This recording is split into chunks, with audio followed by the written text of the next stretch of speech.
Great conversation. It looks like JP definitely loved that one. I don't know about that, but you're definitely going to love this conversation. We're talking about a lot of news that's been stirring up around impersonators and something to do with catfishing, but of a different kind, right? And I know you've seen a lot of that on the show this morning, but we're talking about fake professionals and digital tricksters. Now, they've been making headlines for the past few weeks.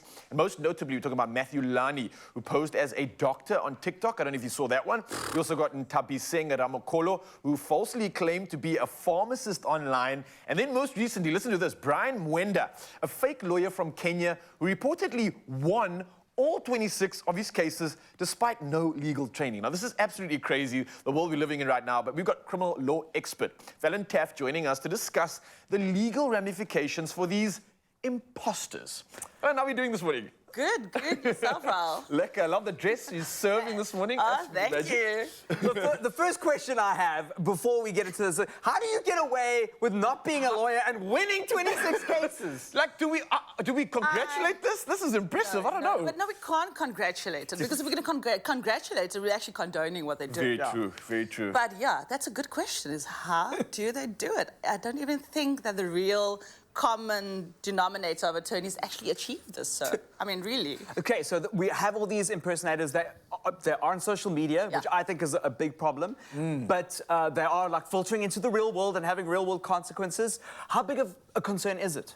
This is big. And why? This is big. Where do we really start? Can we really put a label of seriousness to this? That's the question that we need to ask.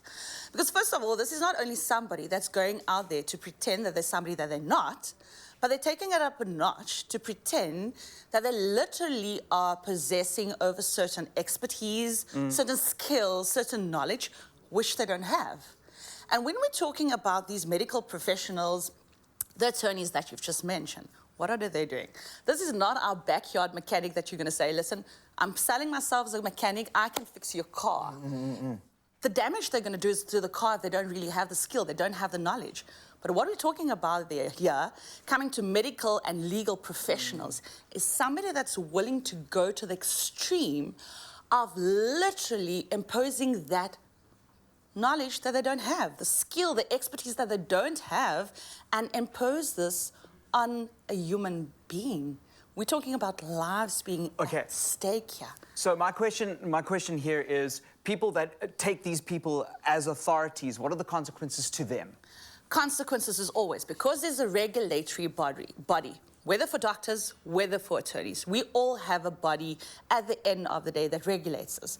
And if you are going to go out there and pretend to have certain qualifications and you do not have those, you can be criminally charged for pretending to be the advocate, pretending to be the lawyer, pretending to be the pharmacist, when technically you do not form part of that regulatory body. You're not registered with them. You don't have your degree. You don't have anything to show that. So first of all, that's where you're going to start, is you can be criminally charged for being an imposter, for literally saying you are having certain qualifications, having certain expertise, which you do not have. In the case specifically of Matthew Lani, besides that he's now being charged, in terms of the Health Professionals Act, he's obviously also have another charge levied against him, which is the fact that he's got a stolen identity.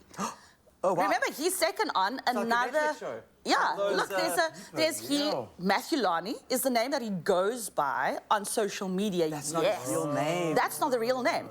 But the moment everybody started questioning it, whether it was WITS, whether it was the Medical Professional Council started querying, he gave a different name.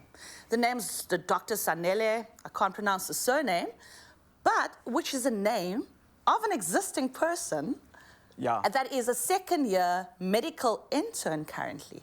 So he took on the name and identity of someone that is not. I mean, it's another, that's a whole nother angle. So first of all, like you said, first consequences is you can be criminally charged, convicted, and sentenced.